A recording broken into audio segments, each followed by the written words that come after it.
Okay,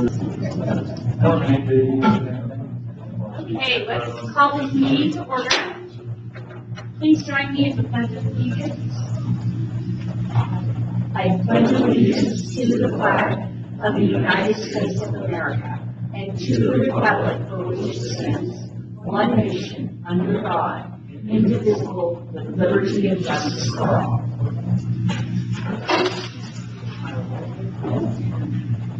All right. Do we have any comments from the audience?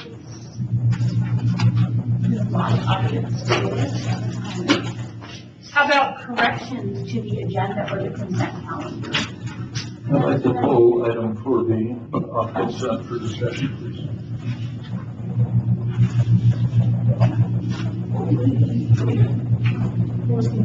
And then I have one correction to item 6C action. In the discussion down at the bottom, Director Suppalu is undergoing training as a pilot for Alaska Airlines, not American.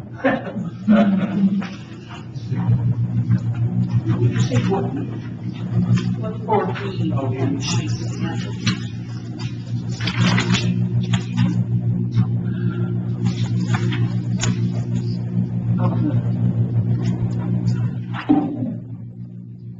Change, I'll move adoption of the consent. Second.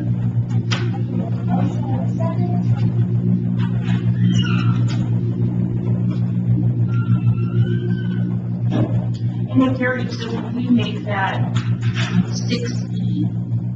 You want to move it to 5. Abstraction.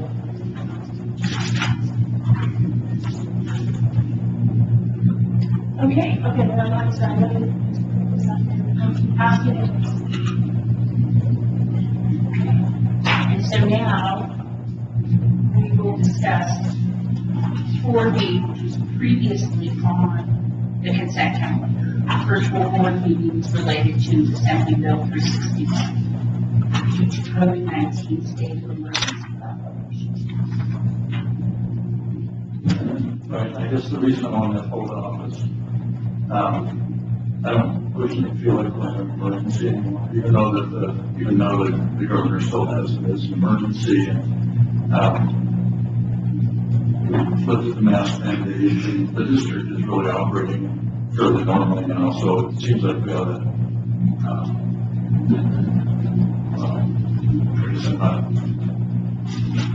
I like the convenience of being able to phone into committee, but I think it's not really warranted at this point. But that's just my feeling. Anybody else have any input? I like the idea of flexibility as well, especially, I think just cuts across the board, whether it's COVID, kind of getting sick, or just the idea of creating options and opportunity for people with likely challenges, or like Chris's situation, pursuing opportunities, and so I'd like to create as much opportunity for people to be able to participate given the challenges that exist in the world. But I do, certainly consider, what they said about the emergency not existing, but weighing that with the desire to allow for freedom. That's good. So if we can,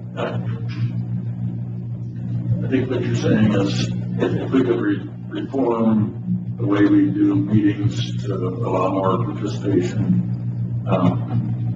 that's great.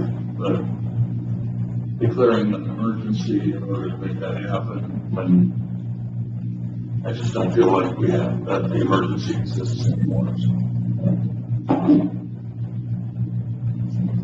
Chris? I agree with Nick. I think it just allows us flexibility to participate in meetings when we may otherwise not be able to. Emergency, I mean, if we take it literally, I agree with Dave, but it's just an action that allows us to phone in if we can't be here personally.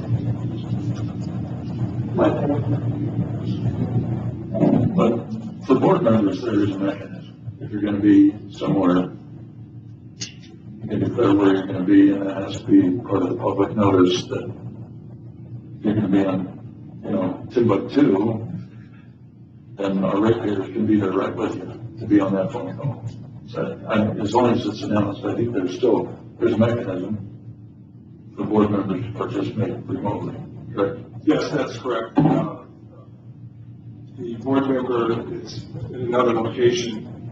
In the posting, the location of that board member has to be noticed and it has to be accessible by the public.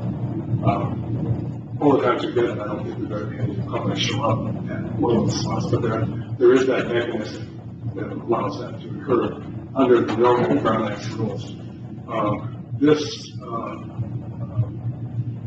resolution simply allows the district the option to have virtual meetings. It doesn't require that you have virtual meetings, so you can, as long as the board's pleasure is to continue to have in-person meetings, you can continue to notice them that way. And for some reason you need to have a virtual meeting, a partial virtual meeting, very good to combine, and you have that flexibility. But that's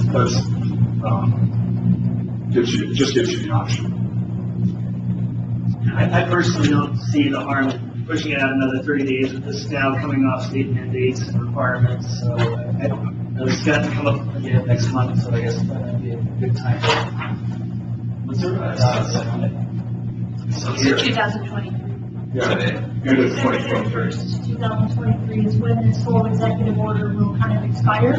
But until then, if we want to continue allowing virtual meetings, we have to adopt this resolution in 30 days. So. Have you seen what other entities are doing? Just curiosity.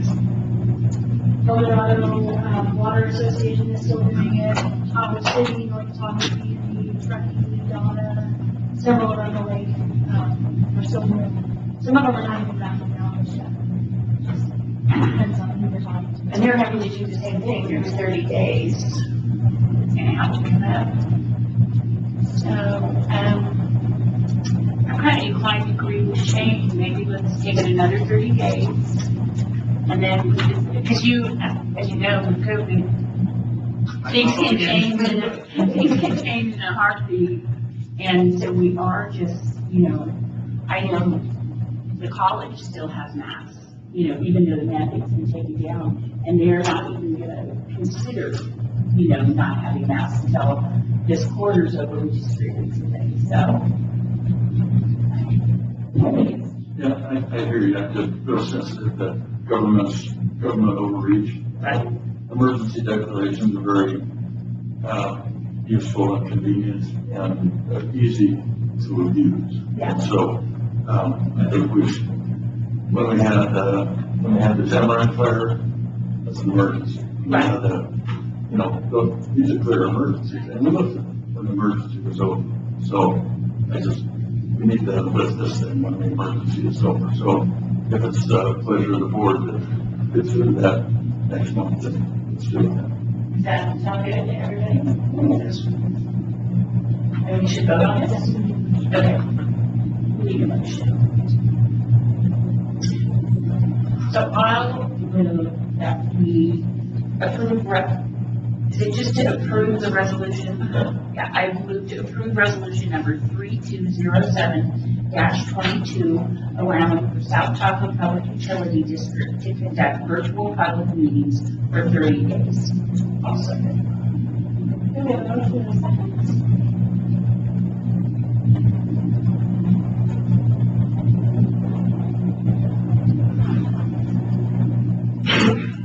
And that motion passes unanimously. That's the one treasure.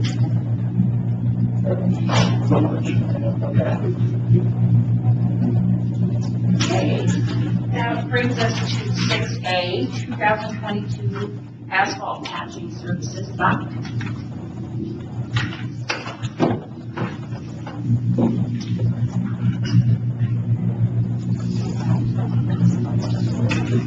So how are we doing today? So we went out to bid for our 2022 asphalt patching service annual contract. This is a contract to repair asphalt patches where we do work in the streets. We cut out for water leaks, water services, sewer laterals, stuff to that nature. We have 6 bids. T-Slaw paving is the apparent little bidder. You guys have any questions of me? What's our experience with festival? None. None? None. Do we have any, I worked with them on that. They're just, it's a local contractor, so, and I'll have a crew member that'll be inspecting and I'll be out there most of the time, so. I mean, I hope that it works out to where it's a good, good fee for a local contractor to do something good for them. I totally agree. I'm just curious if you have any experience. I don't. Anybody else, any questions?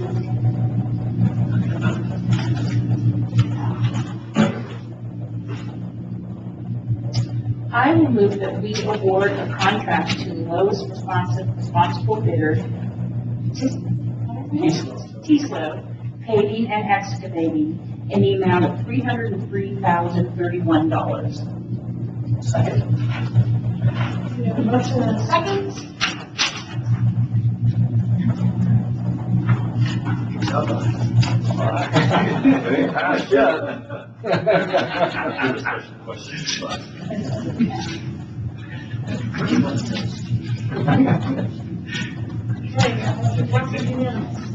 Thank you very much. Thank you, guys. Okay, Adrian, 2022 BG water line replacement. Hello, everyone. So I'm here to request that we award the BG-3 water line project for lowest responsive bidder, Insegura, and to enter into a road repairs agreement with the city of South Lake Tahoe. For this water line project, we received 2 bids, better than our last one with 1 bid. Payne Constructors was our other bidder. The spread was pretty close, and both bidders were a little bit below the engineer's estimate. We concluded the GBE review. STAR completed the bid summary review. There was 2 minor deviations, and we passed the protest period. We have an alternate bid item for the 2-inch mill and overlay, similar to the Bowers Waterline project, and we're requesting that we enter into a road repairs agreement with the city of South Lake Tahoe. It's for the same amount plus basically a 25% contingency based on how we measure the pavement replacement that would have been required on the water line after the project is complete. Does anybody have any questions?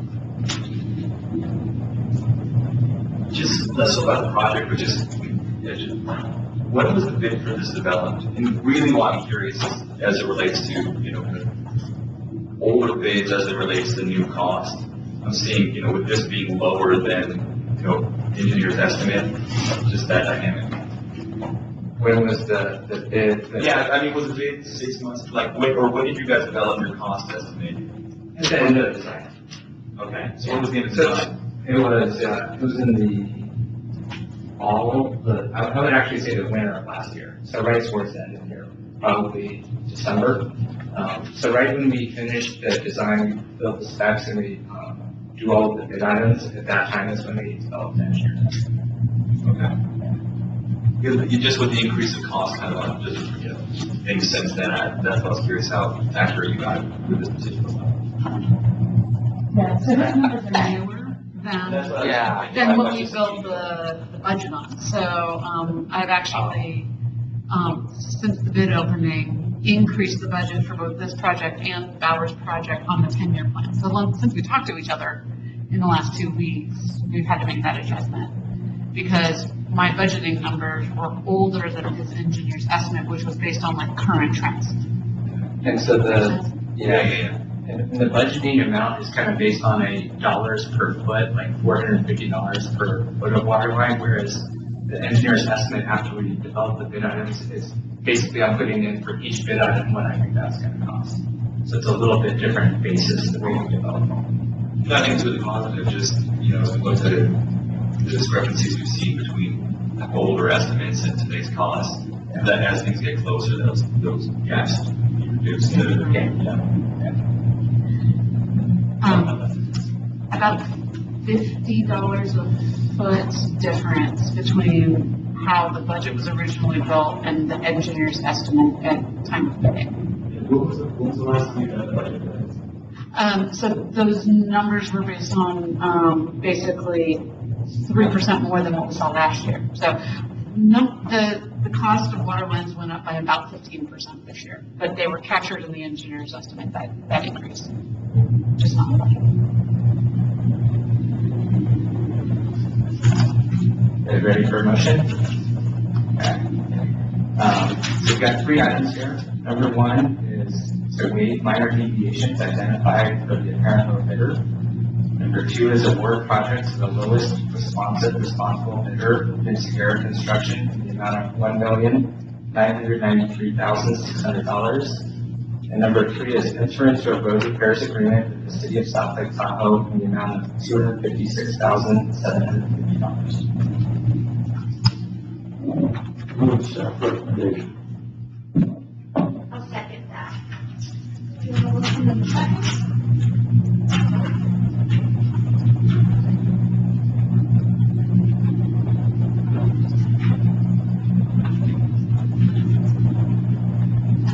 That motion passed unanimously. As soon as I can find my mouse here, let's see that. The screen is like this thing. Thank you. Okay, that brings us to item 6C, Melanie, board member extended absence. So this came to the board's attention, and we wanted to provide some options as Director Sepulveda will be gone for training for a last minute for an extended period of time. And per board policy, if a board member is gone or misses more than 6 meetings, or misses 6 meetings, an automatic vacancy occurs.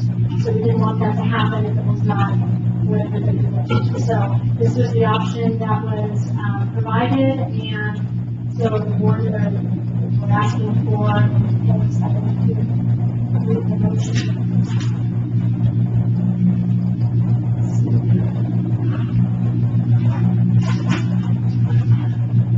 Yeah, thank you. I've got it on your screen. So in accordance with board policy, adopt resolution number 3208-2, granting permission for an extended absence from board of director meeting for director of something.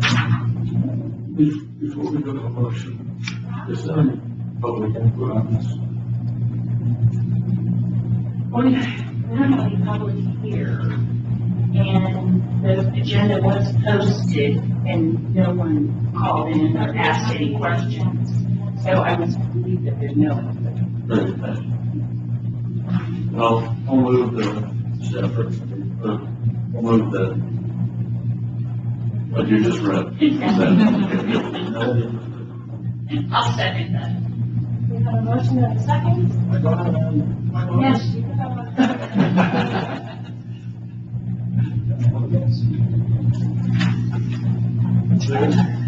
And that motion passes unanimously.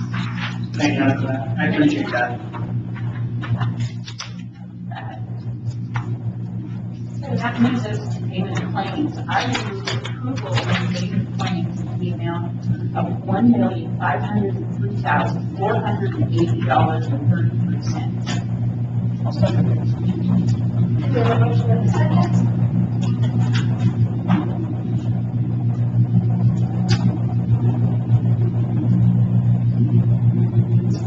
And that motion passes unanimously.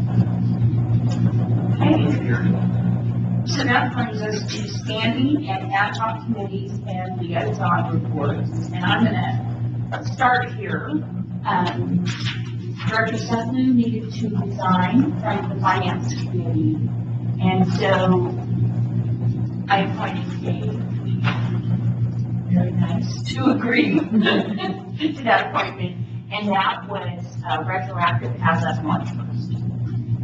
And then we had a finance committee meeting for the budget, and I was very thankful that Dave was there, that there was someone there besides myself, and I think it was a really good meeting, and we gave staff some ideas and some stuff, some numbers that we wanted to see, and we will meet again prior to the next board meeting, which I believe is the 17th. And so, and Paul, in order to do that, had to go to Cancun to get rest. So he could come back with all those different scenarios that we have.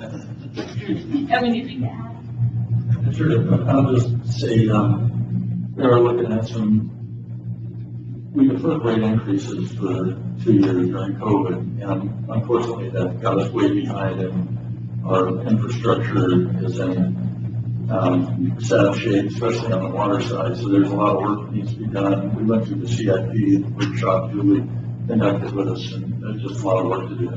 So we're looking at 2 years of relatively high rate increases on both water and wastewater. And so we're, as Kelly said, we suggested some dials that could be turned potentially to reduce those rate increases a little bit. One of the key ones is the allocation of the property tax revenues to the water and the wastewater fund. And it's been allocated mostly or all to wastewater for years. And that's because we have a lot of work to do on the wastewater side, but there's really no technical basis for that. And now we're at a place where we need to spend a lot on water. And so we asked to have staff look at allocating a little bit more to the water side. And then the other is rate stabilization fund. We have a reserve fund called rate stabilization. That's exactly what it's for. Is to when you have 2 years of very high rate increases and then backing off to subsequent years at much lower rate increases. Maybe we can mitigate those first 2 years by consuming some of the rate increase or the rate stabilization fund. So staff is going to look at those two things. The other kind of key thing in there is staff's recommending that we go to monthly billing on both. And that really comports with all your other utilities and all your other bills. And we've got some very high delinquency increase.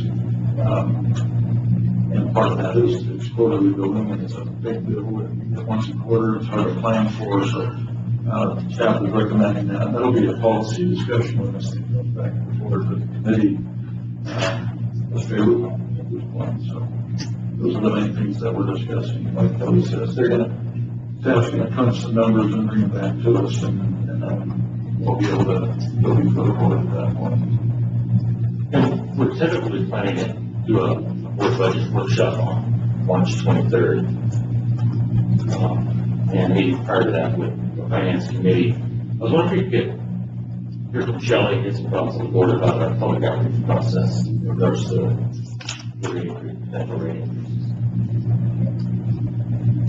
Right, so as you're considering a rate increase coming up, I just wanted your input on public outreach, how you'd like us to go forward with it.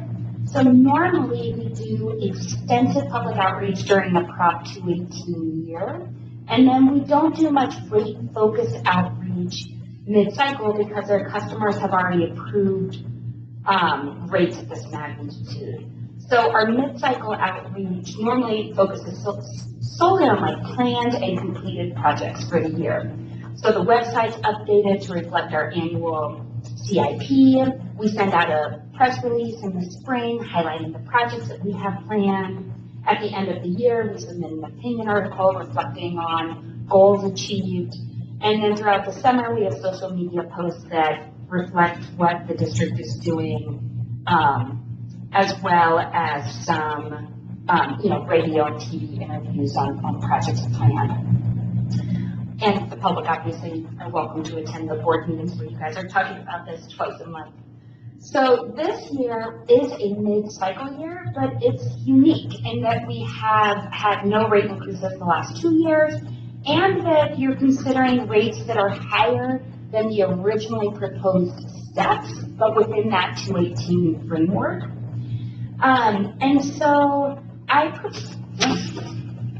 Sorry, guys, I'm about to start talking about this, and of course it disappeared on me. Well, there we go. That wasn't me. I know, I'm definitely the one to blame.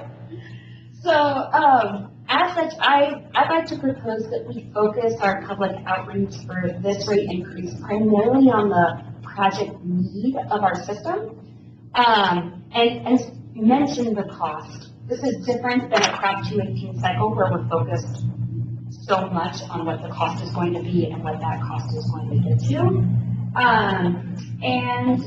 And so, of course, we'll plan on updating the website, doing press releases, radio, TV interviews like we do on a weekly basis, updating social media, and continue discussing it during board meetings.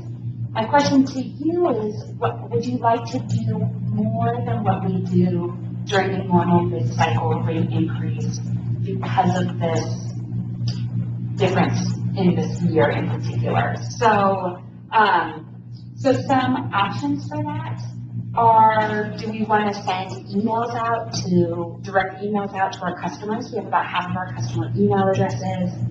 Do we want to add project and rate information to the front and back of our April bills that are going out in the midst of this discussion? Do we want to schedule a special public meeting in the evening and or send out a mailer, whether that's an independent letter or a flyer within our bills?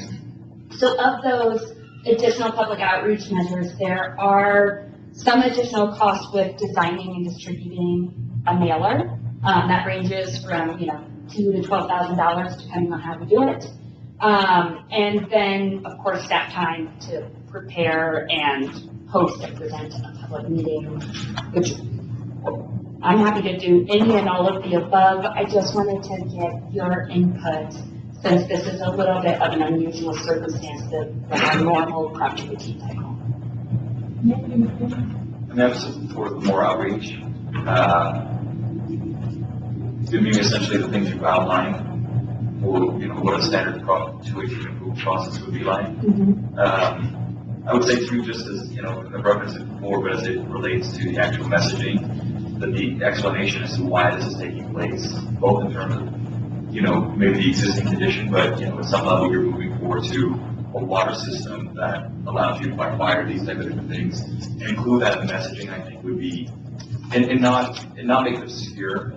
We've all seen a lot of documents from utility companies. I'm thinking more infographic if we can look back to the meeting the other day. So as you look at it, it's really apparent, really obvious. Our attention spans are ever diminishing, and so it's just, I want a little kid to be able to know why, and I think that's really important to provide the outreach out there, because there's going to be a lot of squeezes everywhere, and I think it's more important now than ever to explain why you're asking for it. Southwest Gas raises 40% of it exists in obscurity, right? Liberty Utilities is the exact same way. So Kelly's dealing with that and hearing the conversations with community members and knowing her place. And so what we want to do is through our messaging ensure that everybody, they may have disagree, but they're like, hey, we need to fight fire, this needs to be done. So make sure it's really obvious from that perspective. I guess just looking at the menu, I think having an attachment in the bill is really efficient. I don't know about anybody else, I always read them. Special public meetings, I just haven't had a whole lot of success with those in my business or in any of the projects I've been. It seems like you just don't get that big of a turnout. Maybe the district does, I don't know. But I think of what I see here, the info in the bill is cost effective and probably the best of the options that I see. And probably avoid the mailer. I guess if I was to avoid one of them, just due to cost, right? Separate mailer. Yeah, the separate mailer. I agree with what Director Peterson suggested, but as far as just a separate, those are expensive and probably unnecessary. And as to public meetings, I think, we discussed it, we haven't had a lot of participation. And I know there was at least one during the last Prop 218 process where no one came from the public. I think we had multiple times. Right, during the normal Prop 218. And here we'll host multiple public meetings and Right. the attendance is quite low. However, there are things that we can do that are really easy, you know, developing an insert for the bill. That can also be the content that we email out. It can be a part of our press releases. It can be a part of our ads to make sure that people are getting the information. I just wanted to ask you as a board, you know, it sounds like yes to maybe emails and bill inserts and no to public meetings. So I'm just thinking, I guess for me, you know, the email seems like an easy, you know, if we already have the email addresses and we already have materials prepared, it's easy to send on that stuff. And then information that's included with the bill seems like a reasonable, easy, you know, piece, but, in terms of the mailer or public meetings, you know, hopefully, I don't know, maybe you can start getting a lot of, you know, input once that bill goes out. right. And then, yeah. And we can advertise our board meeting dates sometimes too, right? You guys will continue to be discussing this and voting on this. So if we want to highlight a day and time, it could be a board meeting where we're going to be making decisions. I mean, I think it's more important what you send out, like, and how it's presented in the mailer, and how obvious it is. And, you know, sorry to be redundant to that point, but I do think it's incredibly important. So to make a bill insert, the bills go out the first week in April, and we had tentatively thought about doing a budget workshop with the board the very last week in March, and so that doesn't give us a lot of time to get it into the bills to go out, depending on what you decide to move forward with. John and I talked about, and Paul had talked about potentially moving that budget meeting up a week. The 23rd, I don't know, the 23rd, once I know Dave will be out of town, so we'll try to have a virtual appointment for him. Anybody else? It just gives us a little bit more time to take what you guys decide and make sure it's ready to go in the bill in time, so we're not incurring, you know, additional costs of extra bill. It's reflecting. I personally think that would. 23rd or 24th? 23rd? Probably, I mean, we're flexible. Yeah, that week. 2 o'clock. I think Yeah, so I can zoom in on that, so I'll make sure I get an address. okay, Get that posted. yeah. So maybe we'll work with Melanie to work with you guys on the right date and time that works with your schedule just that week earlier to give us a little bit more turnaround time for that outreach. I guess I would just recommend maybe later in the afternoon, might give more of the public an opportunity to participate. That's possible. The board workshop. Yeah, at this point, I think Dave might be driving that time a little bit in the afternoon. 23rd, shouldn't be driving. Okay.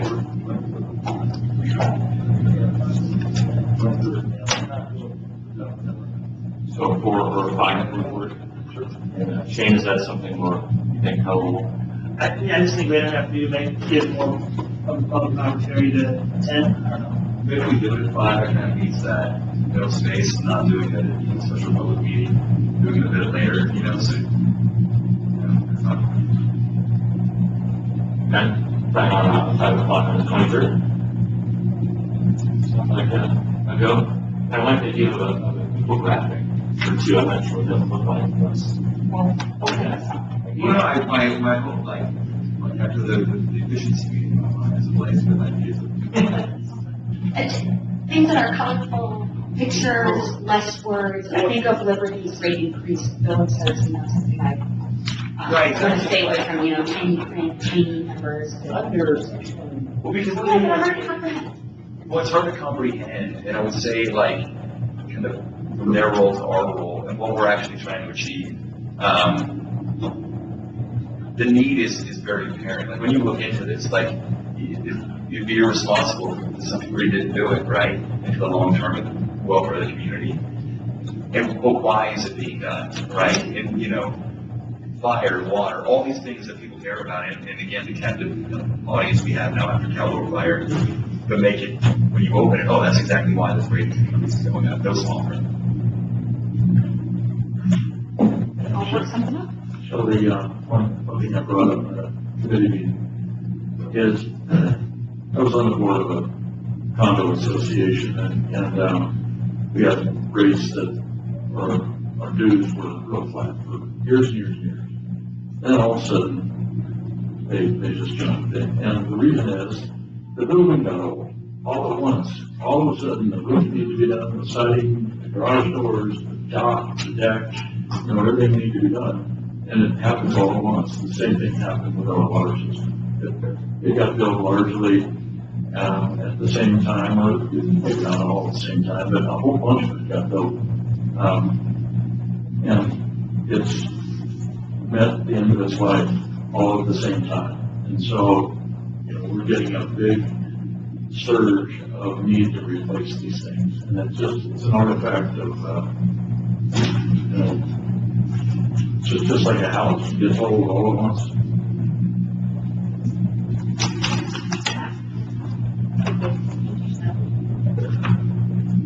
We'll change subject real quick. I was saying with Director Peterson's suggestion, and what you guys discussed in finance, I think those are all great options. And I say to you, the emergency need of rate stabilization and pandemic meets virus, and I don't know what it is, you know what I mean? So we're just need to improve those plans.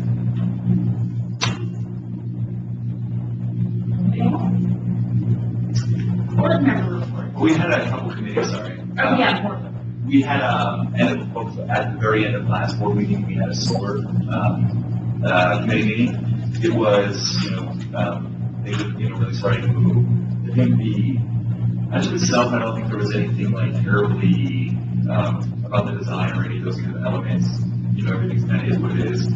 I think the thing that was most kind of interesting is as we look at different kind of financing options that were available to us and how we could look to maximize our return on investment given kind of started with, with this partner, and then we're like, let's open it up and see actually, from a dollars and cents perspective, what we can do to, again, maximize our return on investment. So, kind of looking at it from that framework, we're starting to see a lot of options that provide a lot more return on investment, to the district.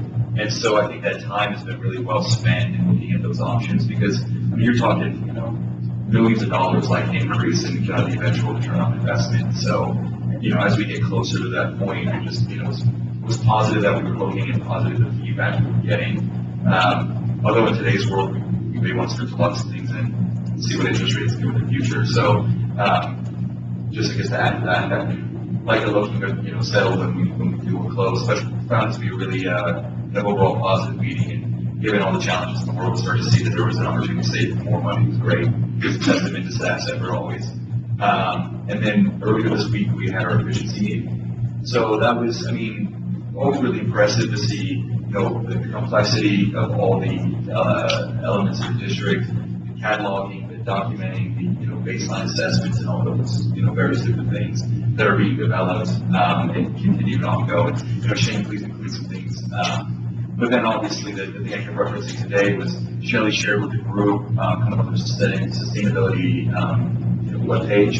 The thought was very similar today with the bills, was, don't get data with text. So it's just a graphic representation, infographics of how much water we're recycling, how much alfalfa we're growing, the circular nature of the plant, all the good things we're doing, renewable energy generated thus far through our existing systems and so forth. So again, we continue to get to really define and precise accounting mechanism of how we use energy and costs and so forth, which will be both good for environmental goals and for our budget books. And then obviously will allow us to start to make some, get into some goal setting exercises in the future. And so I don't know, Shane, if you have anything you want to add. No, I think you covered it. It was really helpful. I didn't notice the recording of the, the solar ad hoc committee here on basically past meetings. But no, that was good. It was good to see that we're actually moving forward on the solar side and then for the system efficiency. So Shelley and Ryan went through kind of what's going on internally. Again, just trying to nail down those metrics we'll be tracking and establishing kind of baseline conditions from which we'll judge movement on conservation and efficiency measures here in the district. And then sounds like there's quite a few educational events that are planned coming up. Yeah, I thought it was going to be so Yeah, the typical thought from our finance committee meeting, one of the big costs that went up is the liberty cost. Next year, our costs are going up over 900,000, and the savings from solar is projected at like 25,000 a year. And it's a relatively small number, and it sounds like there are purchase options that may be better for the district. So I'm sure you guys are looking at those in your committee, but I was surprised that the solar savings wasn't higher. It wasn't projected to be higher. So, anything we can do to reduce electrical energy costs would be good.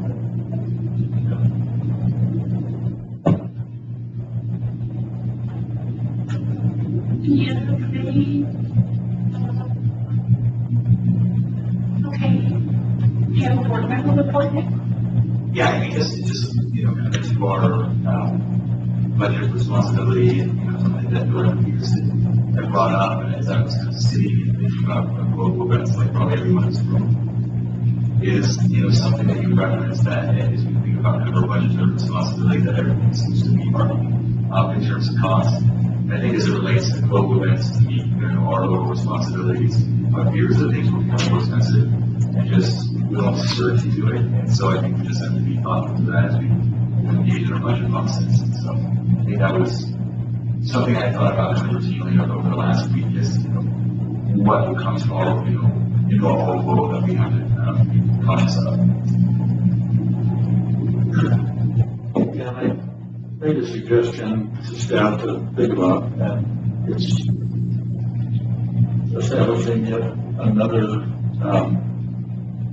reserve fund, but this would be an inflation response reserve fund, or something like that.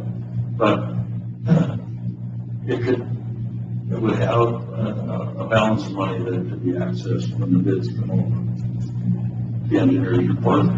And it could be, when we have bids come in under, perhaps that underage could be allocated to that reserve fund. But it would just be a hedge, because last year we had one project that ate up $500,000 water unassigned line item. And it's just very easy to run through any contingency budget that you have in these days. So perhaps just setting aside a reserve is the way to go. But we made that suggestion for staff to consider. When we get back to it, I think we'll talk about it some more.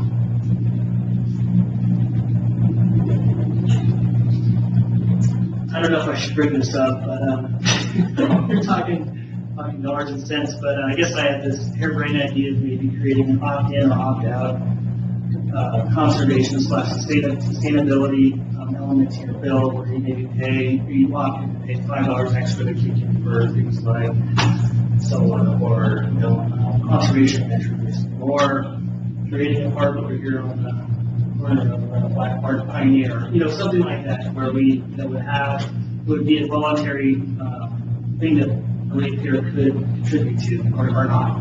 So think of ways that we can think creatively out of the box, not mandated, but maybe work. That's what that's it. Well, so you check on the bill, so Yeah. $5. Yeah, conservation measures or. Seen that? Any other bill? I've seen it somewhere, but I can't remember where. Or your state tax return. There's That's several it. people have different checkboxes. I was trying to remember where it's Campaign. Yeah. I personally have never. presidential campaign fund on the federal. Right. But, The magic is, it should opt in or opt out? yeah, It's automatic. that's a good idea. I don't know. Yeah, if it's easy enough, it's your credit. Like on the Riga bill, you can like donate $1 or something to the Tahoe fund, and I've seen that a number of times. Something similar. I think that's what, 100%. You're thinking. You would have to think about how you could use that. You'd have to have rules for how you could use that money. Yes. But, good idea. I have nothing more about you first. You're good? Eldorado Water Agency Purveyor Report. No meeting since the last meeting. We do have a meeting on the 9th. Yeah, actually, we'll be doing a presentation there. On the 9th, Evo's going to talk about water management update. And it's for And I'm still looking at maybe the next month or the month after, I'll be doing something about polar fire and kind of pushing infrastructure for fire protection, kind of that message. And then we're also looking at when we talk about our cost sharing projects and just trying to get on a little stronger on the radar and go to the water agency in terms of their funding for those types of projects. Staff and attorney reports, looks like Ryan's. Steve.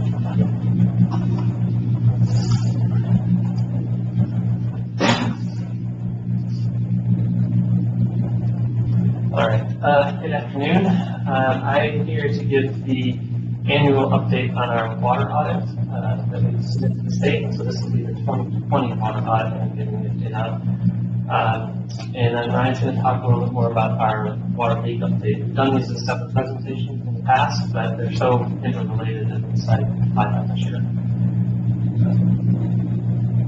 All right, so a little bit of background on the water audits. In 2015, Senate Bill 555 was passed and signed into law, and that required that every urban water provider submit annual water audits to GWR, starting with the 2016 calendar year. So for us, we take the calendar year January to December. That audit is due by October of the following year. So we just submitted the 2020 audit. Well, it was due, we submitted it before the due date, but it was due in October of 2021. So there's a little bit of lag between that, and we are continuing, or we're starting to work on the 2021 calendar year water audit. We're collecting the data right now to get that completed.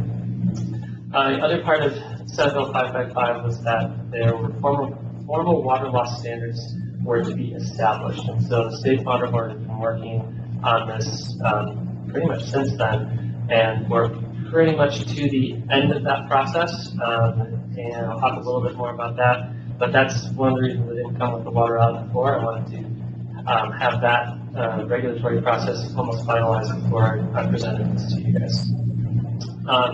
So the district's involvement in this water loss regulation has been pretty extensive. So we've worked with water loss working groups and the water loss committees of both AQUA and AWWA.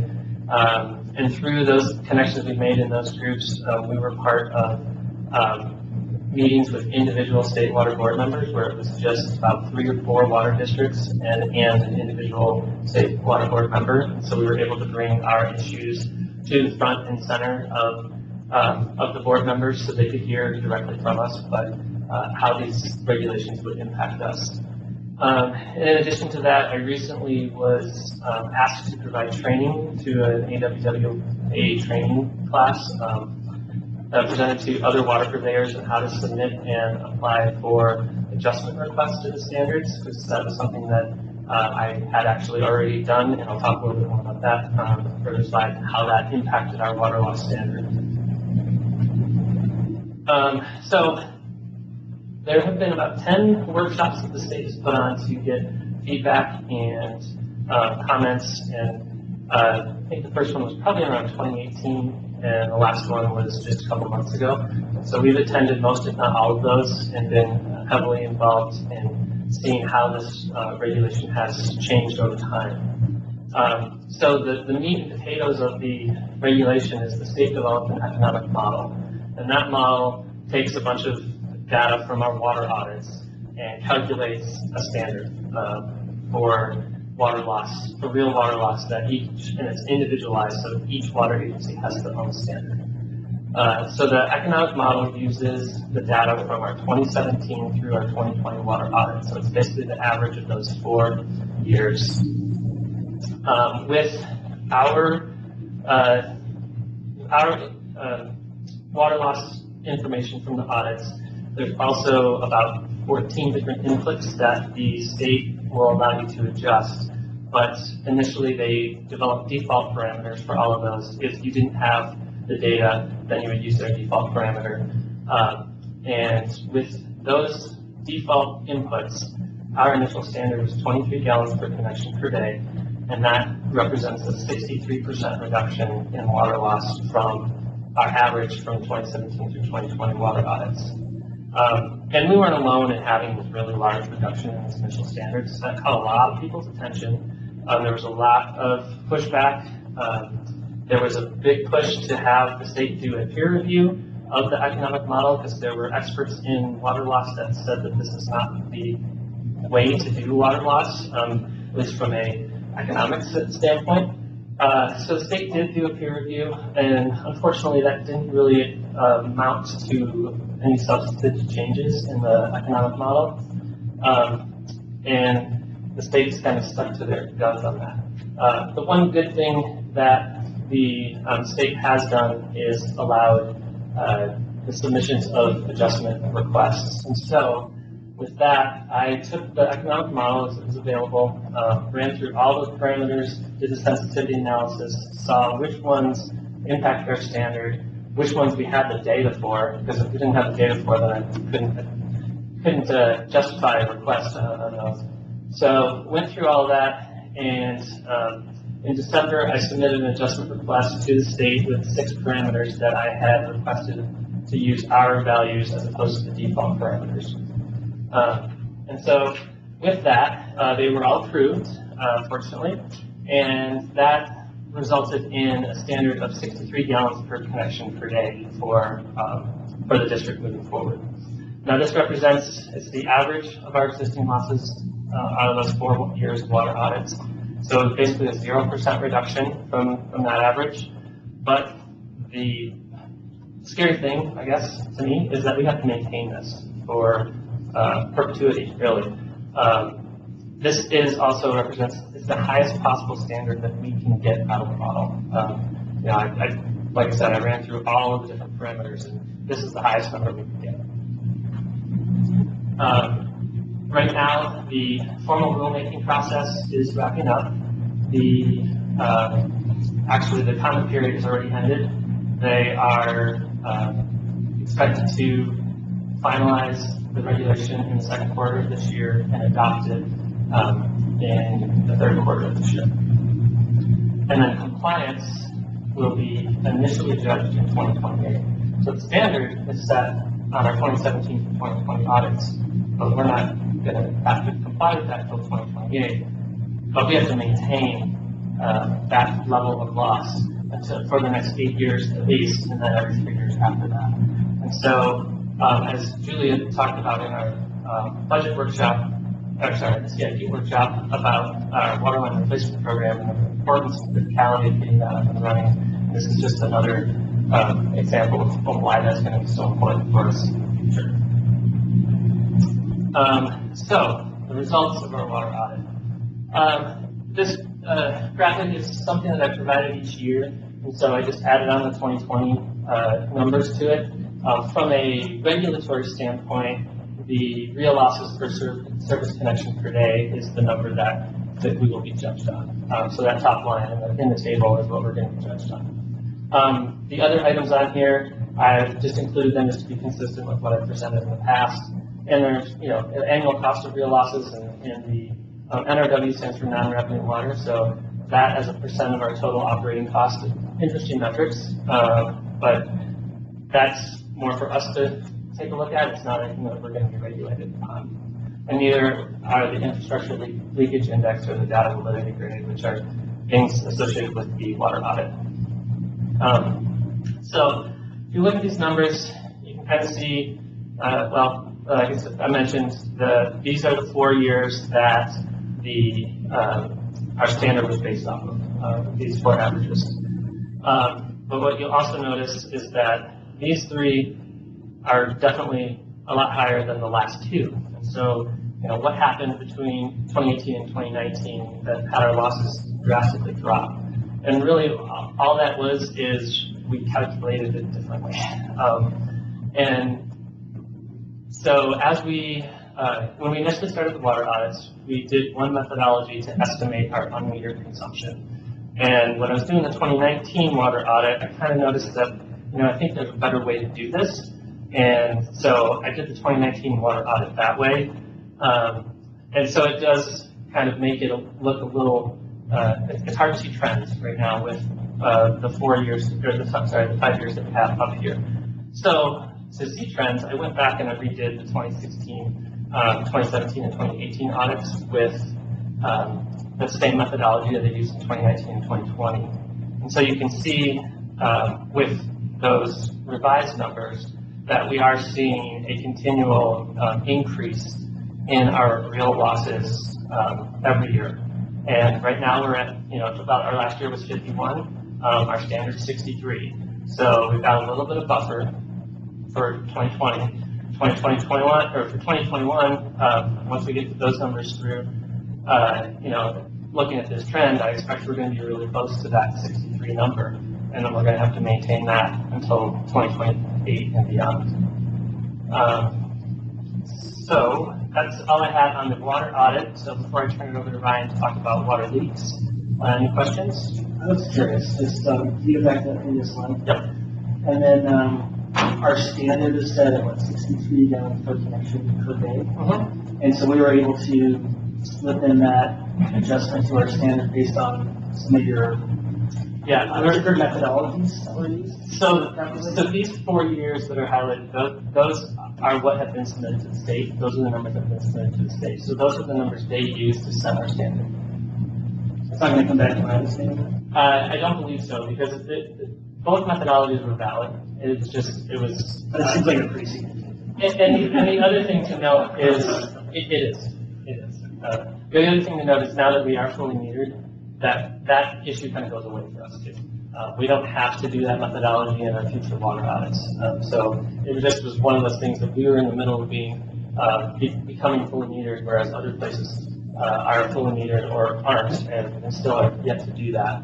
And so it just happened that we straddled that, that time frame of what they're using to set those standards. And so are we going to be working towards a methodology that leans more heavily on our meter? Or is this methodology that you're using now as well? So yeah, the methodology that we're using now, honestly, as our unmetered customers decreases, it pretty much becomes such a small fraction of our overall water usage that it really has very minimal impact. And so it will all be based on our metered customers. And then I guess the other question with respect to the standard, I guess I would think that's like the baseline or the threshold for the standard, I guess, something like that to achieve. But is there any kind of standard deviation, like plus or minus? They give us a 5 gallon per connection per day buffer. So if we're, if we're at 68, we'll still be in compliance. But that's still not a lot.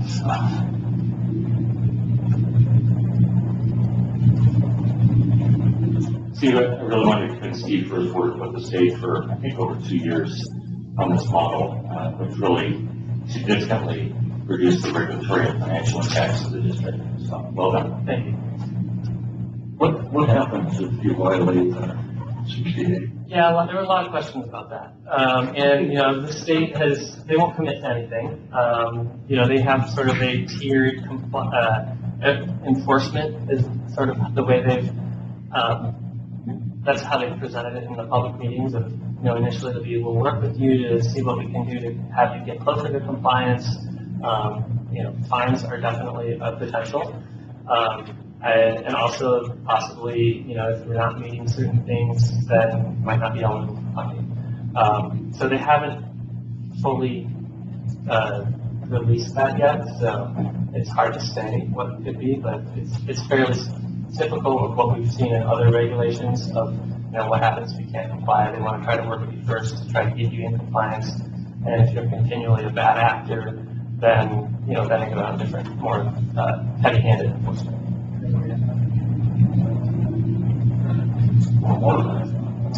Well, right, exactly. Yeah, it should be that, right? That's sometimes performing poorly.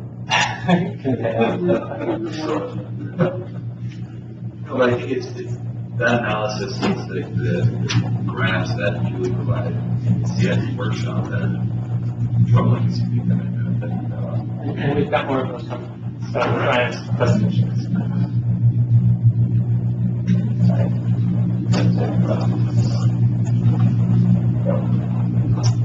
Good afternoon. Yeah, I'd like to talk to you a little bit about how we track our water leaks and some of the ways that we're using that data, and then focus in particular on the water leaks that we saw last year in 2021, and take a look at how those compare to some of the trends that we've been watching since we've been tracking these in depth. Okay, but why is it important to monitor our leak history? Water leaks are the district's largest sources of water loss, and our ability to manage leak rates will largely determine how successful we are in meeting our loss targets that Steve just talked about. So again, a compliance deadline for those coming up in 2028. Accurately tracking our leak history allows us to prioritize CIP projects that replace our worst pipes, helping us to manage our water losses, and allowing our staff to spend more time on the proactive asset maintenance programs rather than spending time on repairing leaks. Once our steel pipes start leaking, we typically see that they continue to leak. So we see quite a few steel main lines that have leak history, including multiple leaks over time. Leaking pipes are failing pipes, and they can cause water quality issues and damage to roadways and private properties. And as of right now, our leak history is the best and most useful indicator of pipe condition that we have, and our leak records are the best data we have to establish the overall health of our water system. Since these are buried assets, we don't get to look at them very often, and so leak history is some of the best information that we have. For these reasons, we've put a lot of effort into maintaining accurate work order records for our water leaks, and we have recently developed a form that our field crew is actually using anytime they excavate a water main. We're collecting quite a bit of information while we've got eyes on that, including photos. So as we build that database, we'll just continue to have more information on the condition of our water system. So some of the water loss reduction tools that we've used recently are our AMI and our WaterSmart software to reduce customer-side water losses.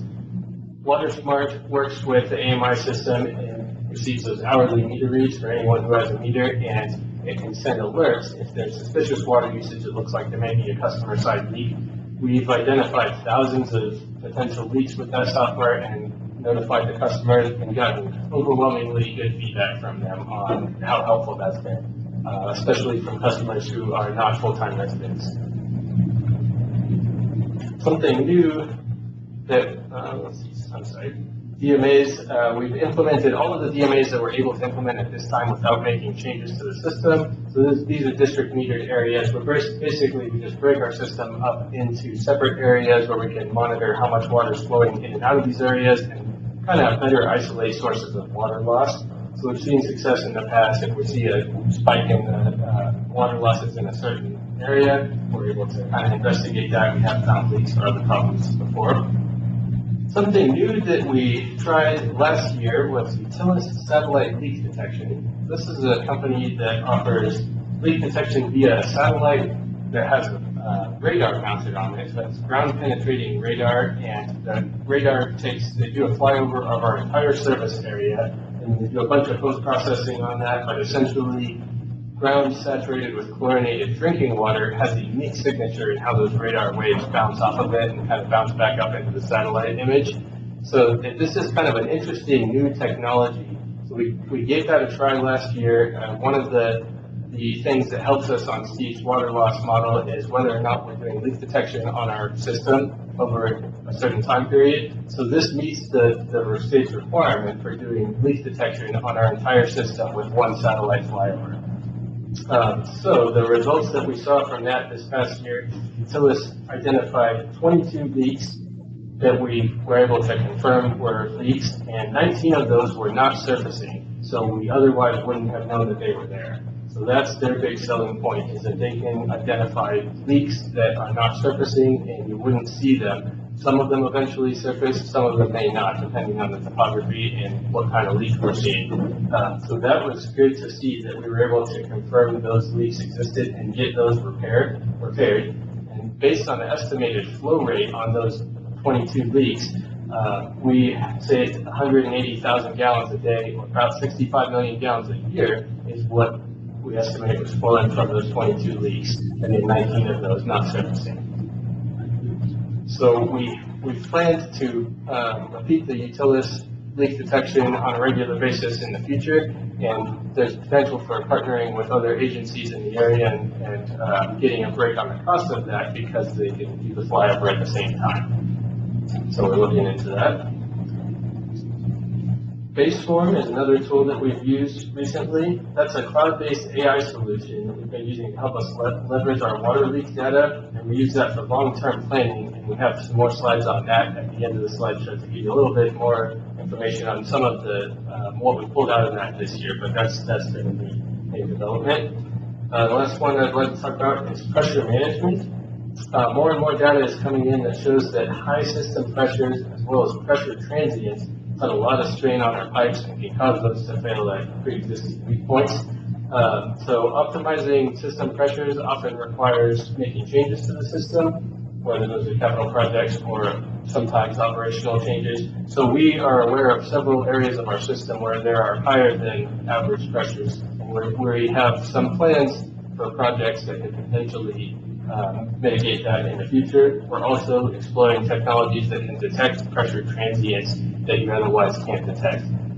More information is coming out about, different system operations that can cause pressure transients that are kind of minute, but they cause damage. So let's take a look at the leaks that we saw last year. So the primary source for our leak data is the maintenance connection work order software that our underground repair crew uses. Each leak has an associated work order with it that tells us information like which pipe the leak occurred on, when the leak was reported, when it was repaired, and what the parts and labor costs were to repair those leaks. We've chosen to categorize and track our leaks based on the type of asset they occur on. So we've broken that into 4 main categories, whether they occur on fire hydrants, meters, mainline pipes and valves, or service line pipes and valves. Last year, approximately 90% of our mainline leaks occurred on old steel lines. The remaining leaks were on asbestos cement, polyethylene, and PVC pipes. But once again, this is a kind of long-standing trend that our leakiest pipes are those older steel mains. And for some context, 54% of our water system is steel pipe, and 89% of that steel pipe was installed before 1974. We don't use that anymore, so any new projects we're using primarily C900 PVC pipe or ductile iron, so pipes that have longer lifespans than steel. And here are some photos of just a couple of the leaks that we've seen. So you can see on Meadowvale and Pebble Beach and Pine Hill and Rocky Point, those are steel main lines.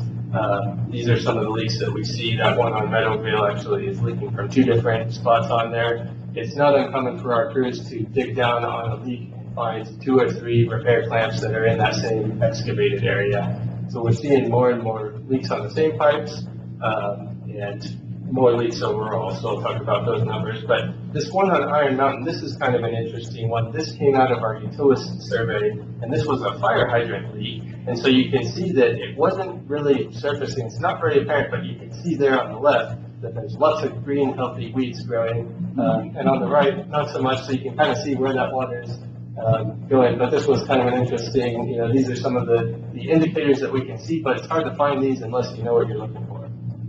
So hydrant leaks in particular, we typically are notified by a customer who calls in to tell us if they can see that, but these are some of the ones that are harder to identify.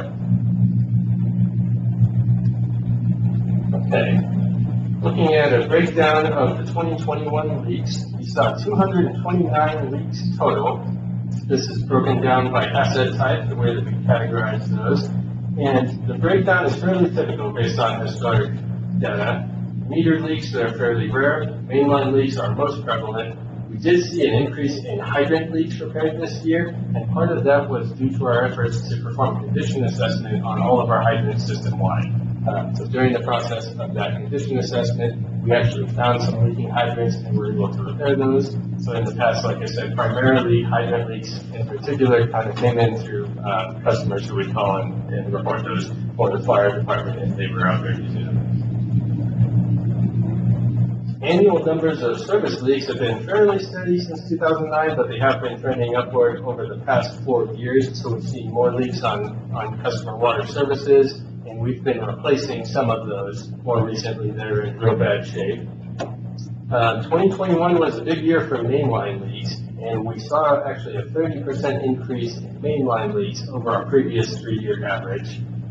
We did see, it was kind of interesting during the Caldor fire emergency, we saw 8 leaks during that time that the town was evacuated and they were using water for firefighting efforts. 4 of those leaks we were able to prove they were kind of in the area where we were able to make an argument that they were directly related to firefighting efforts, and we submitted those to FEMA for reimbursement. So those claims were approved, so we're getting paid back for 4 of those leaks.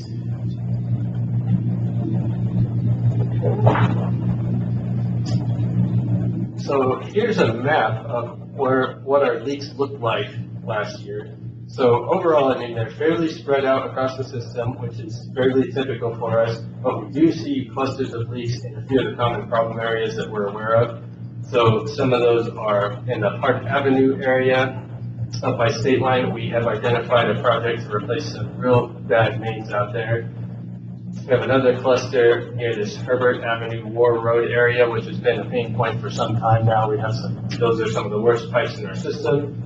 Handful of mainline and service leaks in the Tahoe Sierra neighborhood. That's fairly typical. And then a cluster in the North Upper Truckee and Iron Mountain areas where we also have identified condition-based replacement programs for some of those mains. We also saw an interesting cluster of service leaks around south side of the North Upper Truckee area. So this is where we had one of our big blowouts last year on Normuck Street. This is also one of the areas of our system where we have some of the highest pressure system-wide. So that's one of the problem areas that we've identified, and we've got some ideas for ways to mitigate that in the future. It will require some modification to the system in that zone, some new PRVs.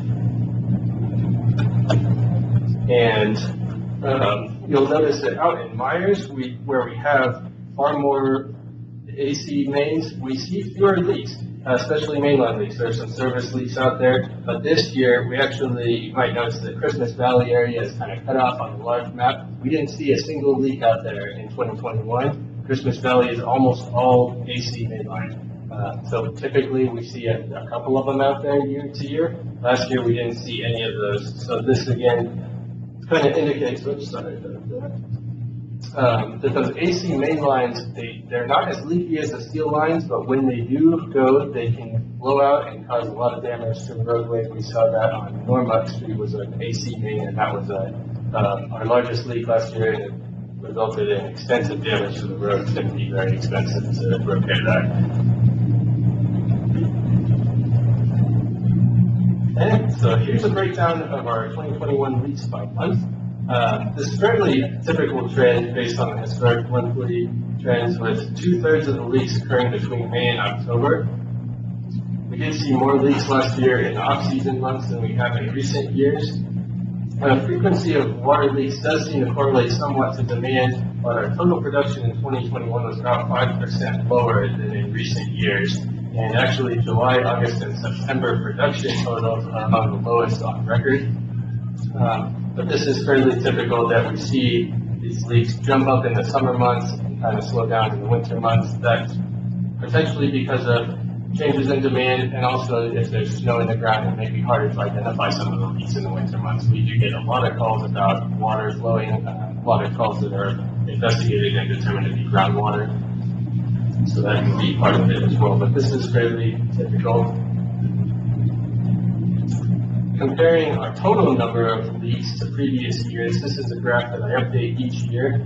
You can see some interesting trends. So 2021 was our largest year on record for leaks since we started tracking these intensively in 2009. That's when we implemented our current work order management software, and so those are when our good records started.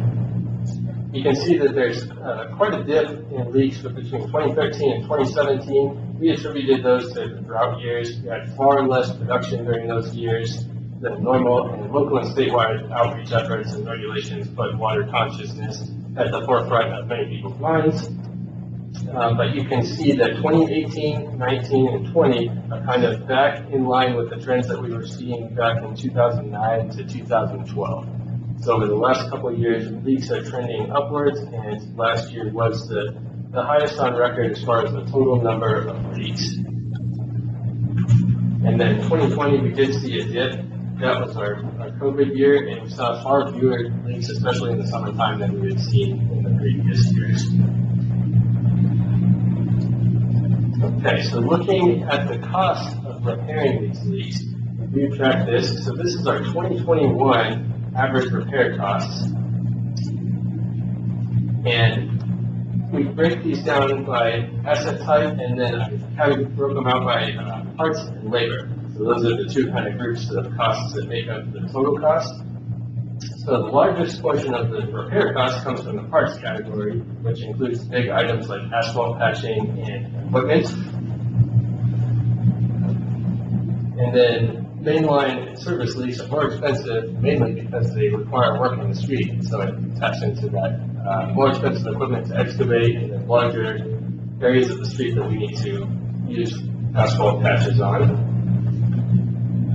Labor traditionally makes up 20 to 25% of our average leak repair costs. That's kind of been stable for quite some time, at least that ratio. So one thing to note is that we had the two large leaks. One of them was on Normark Street, the other one was on View Circle. And the asphalt paving costs that are going to come out of repairing roadways from the damage that was caused by those leaks are not included in these averages because we haven't done that work yet. But there was significant damage done to the road in both cases, and that's not included here. So looking at the trend of our average repair cost for leaks, you can see that it's trending upwards, especially in the last 3 years. These numbers are cost escalated to 2022 at 3% per year. A large part of the reason for the increased average cost since 2019 is that asphalt patching costs have increased significantly, mainly due to changes in the requirements of the patch sizes, especially in the county. So on average, asphalt patching alone makes up 20% of the repair cost for leaks in the city and 40% of the repair cost for leaks in the county now.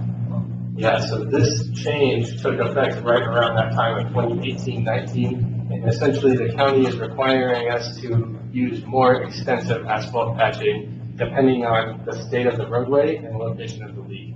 So if there's a crack, 10 feet away, they're requiring that we pave to that crack and repair it. So we've been negotiating with them. When you make a presentation to Dorado Water Agency, you can bring that up somehow. John? Yes. Yeah, the cost of repair. I'm not sure if the county is aware, or at least the supervisor, whether they're aware that they've got a disproportionate standard here that's costing us a bunch of money. Do you think it's an unreasonable requirement? Well, our field crews say it changes depending on the leak. So they have someone who goes out there and actually marks out a box for what the size of the patch that they want us to use is. So it depends. Some of them they have found to be unreasonable and had some success negotiating with the county to get it smaller, but the overall increase, they've held firm to that. So it comes out to about $2,700 per leak in the county is what the average cost for asphalt patching is. Versus the city? City's $1,200. They implemented this initially on the west slope, and EID had reached out to us when they were getting hit with this. And I know they tried to push back quite a bit on it too, and they were less successful. And in fact, I think some of the additional requirements that they have on the west slope are going to be heading our way as well for work in the streets. And so if we have some success bringing patching down, it's probably going to come back to someone else, unfortunately. I'm pretty sure they were aware of it. Eventually. Yeah, I think we would point out there's between the city and the county paving. Yeah. I think we have been more successful working with our local county representatives in the field to reduce the amount of paving. Actually pretty significantly when this first was rolled out, I think a couple of years ago. So, they'll come out, we can look at what the conditions are in the field, and, I feel like they've been reasonable. According to that graph, they're not. Tim has something to say. It's also reflecting on construction or services where crews go out to run service for the management of a lot of water, asphalt, like I said, is showing it's over what the cities is. So if we can't verify this, sometime in the future we may have to look at increasing the time material funds. Because we estimate that service. Yeah, for new services, we pass those costs directly along to the customer. Because, I'm not sure everybody was able to hear that, but I think it was Tim was highlighting that these paving costs are hitting our customers as well through the new service connections.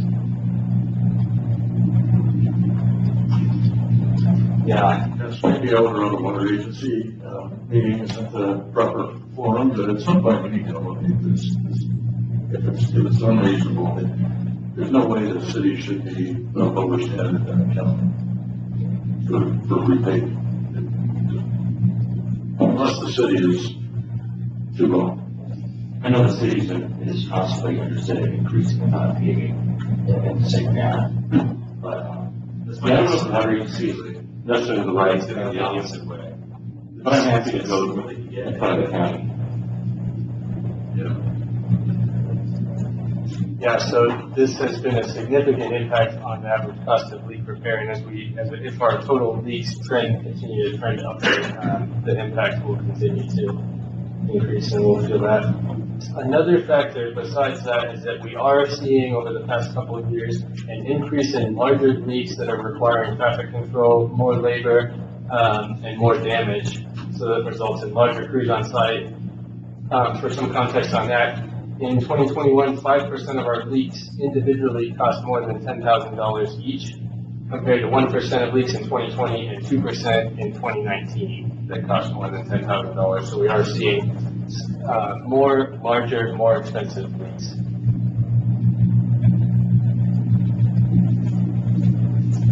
Okay, so now we're looking at the total cost of leak repairs annually, again escalated to 2022 at 3% per year. The main driver of annual total cost is the number of leaks that we have, but part of that increase is the larger leaks and the asphalt patching. So you can see compared to the average from 2018 to 2020, so again, that previous 3-year average, in 2021, we saw a 23% increase in the total number of leaks, 68% increase in the total repair costs. Again, these costs do not include the roadway repairs on Norfolk Street and View Circle, which haven't been completed yet. But for the first time in our recorded history, our leak repair costs last year were over $1 million, so $1.2 million in total for those 229 leaks. And most of those are, the breakdown kind of corresponds to the breakdown in asset type, but mainline and service lines are the ones that are more expensive where they can in the street.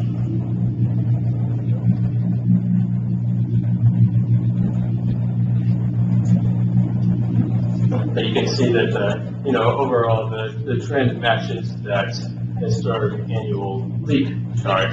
So the years we have more leaks, obviously, we spend more money in repairing leaks. Right on the service pipes, the cost borne by the customer, is that correct? No, so this is our side of the service pipe that we repair. So we will repair any That's our service actual line. cost. Correct, yeah, we are responsible for the service line up to and including the meter. But anything downstream of that, the customer is responsible for.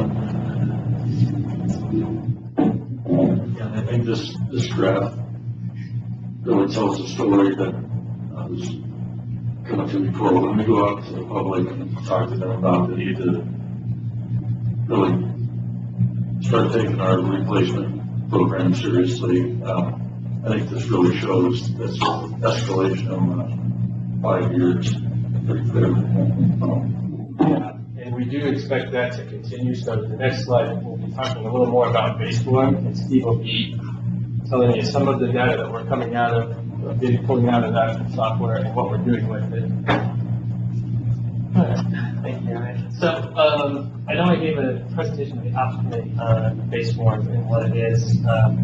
And I think I gave you a little demonstration to show some of the outputs that we got out of it. But we've been continuing to use that, and we're using that, just kind of predict the future. What is it going to look like 5, 10, 15, 20 years from now? So what baseline is it's an artificial intelligence tool that it takes our information on our pipes, on our leak history, and there's other data that can be put into it too, such as groundwater elevations and soil types, and it uses our information along with information from other water agencies that also are using this tool worldwide, and can come up with artificial intelligence algorithms that can predict what the failures that you'll be seeing. And so we did a test with this before we started using it, and we actually predicted our failures. We gave them data for years 2009 to 2017 and had them predict 18 and 19, and they were really close as far as the total number of failures that we had in the system. And so that felt good that we would move forward with them and have them help us with our long-term planning. So, and also, we use this to help us prioritize our capital projects, and it'll help us stay on track to meet the state water loss requirements. One of the things that we did for this most recent CIP that we developed was looking at different scenarios of, when we do the projects, how does that impact our future performance? So I have the next slide will go into that a little bit more, but we also can use this information to inform our asset management program. So, where do we need to do targeted leak detection, or where do we have good condition pipes that we can put product protection on and extend their lives so that they don't go downhill while we're fixing all the really bad pipes. What we did, and this is sort of the numbers that Julie gave about how, in the CIP workshop, about how our leak rate will go up over the next 10 years. This is basically the graph that fed those. So using that tool, we have 3 scenarios on here. One is, we don't do anything. That's the blue line that just continues to go, linearly up. The thing that it doesn't show is if you go beyond 10 years, it stops being linear and it starts being exponential. So that's obviously a scary scenario. The red line is our current funding levels that we're on with the current budget. And you can see, I think in the CIP workshop presentation, it was a 67% increase in the number of predicted mainline failures. So it's one thing to point out that baseline only does main lines, it doesn't do service lines at this point. So these are just mainline failures. And then with the CIP that we have presented, you can see that's the bottom sort of greenish gold line. And it holds steady for a while, and then 28 starts to tick up a little bit. And so it's a 25% increase in failure rate, even with that plan that was presented at the CIP workshop.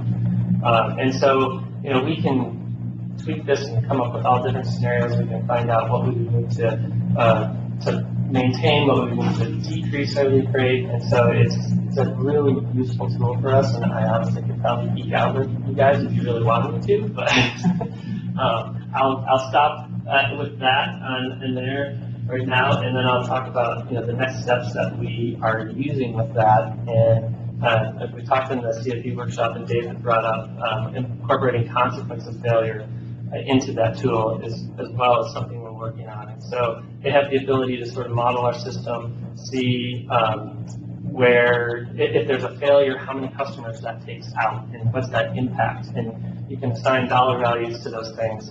And so we can look at that, and that'll be another level of prioritization that we can do. So we have the likelihood of failure, and then when you add in the consequence, combine those two, you get risk. And so then we would focus mainly on our highest risk-based projects and approach them that way. They are working on the ability to include service line mix as well in their tool. And so that should, I don't know the timeline exactly for that, but that should be something that's coming up in the future. And since we have a fair number of service line links, I think that will be also really helpful for us to identify those areas where the main line might be okay, but if we have a lot of service leaks in that area, it's something we need to look at and kind of figure out what our strategy is in those areas. And then the other thing, they also do sewer side. And so we have in the budget for next year to do this, we do, right? Okay. to expand this to the collection system. And we have a lot more data on the collection system and the condition of that. So I think it'll be really useful in helping us identify those areas that we need to focus on in that. And that's all I had on base form for now. And so any questions on base form or anything that Ryan talked about? Steve, can you go back to that graph with the projections? So just put some numbers to it. The line on top, the blue line, that's 0 feet of water line replacement per year. We don't replace anything. That's what it looks like. The middle line, the red one, that's our current replacement rate, which is 6,000 feet per year in general. And that green line on the bottom is if we were to replace 15,000 feet a year, which is what our proposed budget has in it. And then there was, if you wanted that line to be flat, that would require us to replace 22,000 feet in a year. What's that? Or declining. Maybe more than 22,000. I don't know how much more. Yeah. What do you feel constrains you in the building seasonally? How much could you do in a given building season? When you look back across our history, we had maybe 2 or 3 years in our history where we replaced more than 22,000 linear feet in a year, upwards of 25 to 30. And so if we get the right contractors into town working on these projects, like bigger projects, we can get it done. On an average building season? 15? Is that what you think? I mean, like, throw a number at me. No, I mean, I think that we could do 20 to 30,000 feet a year if we made the projects big enough. I've done a 20,000 foot pipeline business in Lakewood. Similar construction season in 3 months with a big contractor. Is there any prospect of making requests to extend that season at all? I mean, I know you guys do if it's not too snowy or we get extra good weather, but what about permanent shift? You have to extend it like another 30 days or something. I think, yeah, we can depend on conditions, but something we can't depend on. But we just do multiple contracts, multiple contractors. So given our latest bid results, we had 1 bid on the first project, 2 bidders on the second project, the same as the first bidder. Concerned about our number of contractors out there that can take on the work at a given price. So that could be turned into a limiting factor. That's kind of what I was asking. Yeah, Limiting factors. it's not enough. I mean, I think we can, need staff inspectors to make it happen. Thanks. I have a quick question. Just curious if you guys have thought through ways of automating the information that is being collected as part of the asset management program, forming into your audit systems, or is there a way to make that more automated? Yeah. Not as continuous, I guess. Well, so the water audit are you talking about? Or Yeah, like some of the, leakage data, some of the information, there's a way the packaging level, it's collected, it's automated, it's being kicked into whatever required reporting elements. So we actually do the updates on the water leaks. We do them monthly, and so we are staying on top of that on a monthly basis. I don't believe it's that much of a algorithm. Jim and Ryan are the ones who do it. You probably talk better about it than I can. And we've started now providing some of that information to the ops committee as well, with a number of leaks we've had since the last meeting kind of thing. And we're just starting that, so you might not remember that. It's only been on a couple of agendas, but we are starting to provide that. So, and then on the water audit side, we have all the data. It's some of it's in customer service, some of it's in maintenance connection, some of it's in GAS, and so it's just a matter of having it all come together. And that's what I'm trying to get at. Yeah, the water audit itself, once I have the data, I can do it in that. So it's not that difficult. And now that we've done it enough, it's really fairly straightforward. I send out an email to the same people every year and say, I need the same thing from last year, and that, it takes a week to get it pretty much. So I don't believe it's been too strenuous for anyone now that we're used to it. This seems like quite a risky 2020 audit. It just seems like it's kind of. Well, and like I said, the 2020 audit was, the deadline was October of 2021. So, so we have to pull it together. We have to get it validated by an outside validator, and there's only some, we can't do it internally, so you have to find somebody. And so that takes time to schedule that, and then we go through that, and then they finalize it and get it back to you. I think we actually submitted ours in August of last year. But I didn't bring it to board at that point just because the regulatory side was, they thought they were going to finish the regulations in 2021, they didn't. And so I was kind of waiting to see where our standard was going to end up before I presented it this year. So I can present the water audit earlier next year if we need to. But in fact, last year I was hoping to present it at the same time as when we did the water loss. I was going to do the 2020 water audit, but we didn't have it validated yet, so I held off on that. And then I guess who does our audit? Is this something that they would come to the table to conduct a financial audit? It seems like they have a third party for them. So the validator, all they do is it's a level 1 validation, so they just want to make sure that your data is sound, or that it's the best data that you have. They're not doing a very detailed audit. There's a different level of validation for the audits. That's not required by the state at this point, so I don't know of anyone who's actually doing those. And we pay about $2,000 a year to get it validated.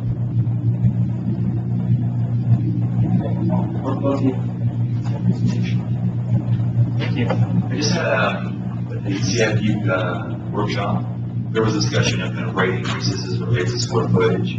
I made the suggestion that we include outdoor landscaping in particular turf as a of that square footage. And I would say, as I look at this presentation and kind of Brian's justification for that did kind of fit the 15 time frame, it certainly shows the correlation between the burdens of the system with increased use of outdoor irrigation. And so if you're looking for justification for kind of that relationship, I think this analysis does a good job of that process. Meaning that in addition to your, a little bit more there, that in addition to your internal square footage, that you look to your external landscaping, in particular turf installation, to what your connection fees would be in the future. That's why I was advocating the inclusion of turf based on the burden provided for a system. And I think this does a good job of representing that. Shelley, is there anything you want to say about the state's efforts on trying to determine external turf?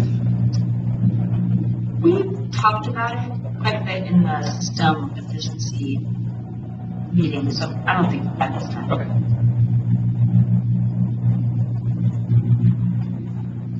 Yeah, next time we look at next to the process, we'll look at that.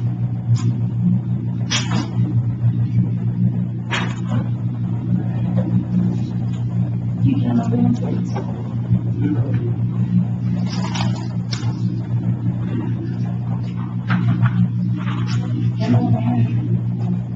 All right, thanks, Kelly. I'll start with the staffing update for the grants coordinator. The new plan will be Yesenia Pacheco Clarius, and she's coming in to us from the state of Nevada, where she's been a grants manager for a number of years, well qualified and high energy. So a little bit corner first. Begin here the last day of March, which was about a month, crossed over with the minute. So looking forward to that. For a customer service manager, after some job description updates, we are ready to begin recruiting for the new Tim next week. Tim is leaving in May.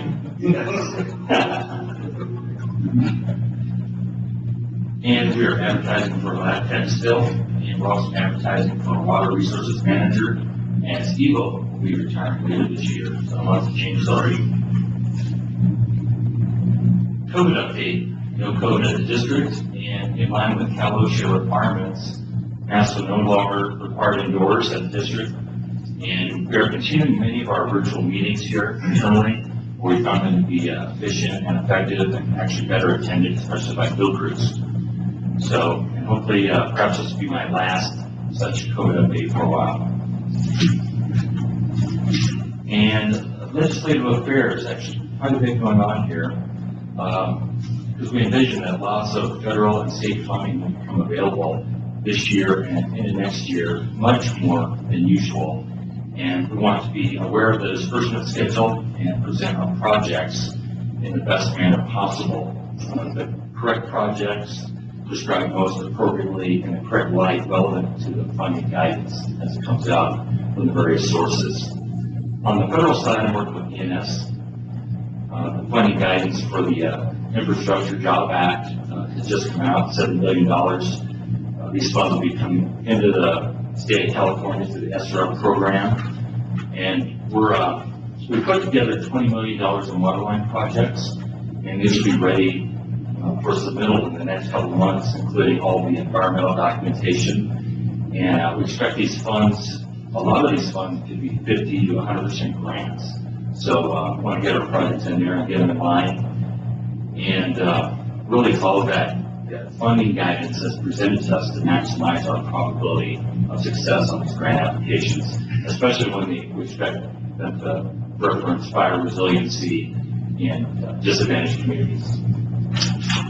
On the state side, I'm working with California Tahoe Alliance and also our partners at Tahoe City PD and North Tahoe PD to, again, promote the importance of water infrastructure for firefighting. And on the heels of the Colder fire, the need for direct funding for water infrastructure projects in the basin. So very specific.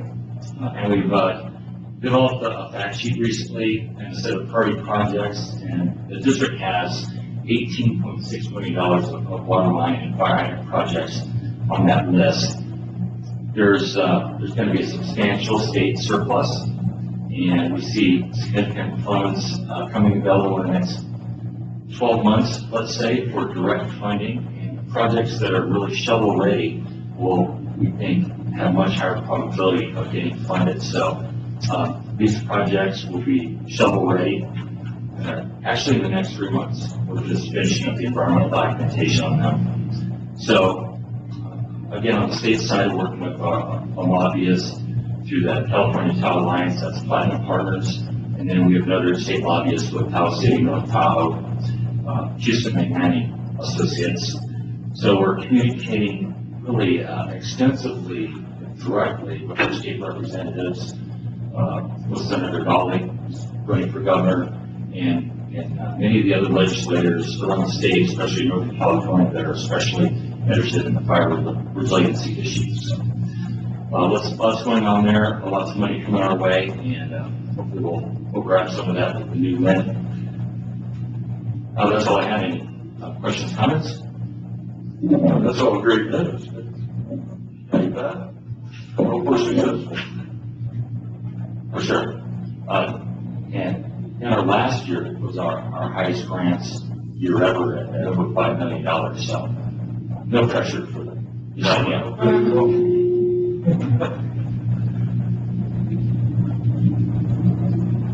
Thanks, guys. That's it, okay. So you see the past and future meetings, and we are going to go into closed session. Closed session and open session with nothing to report, and this meeting is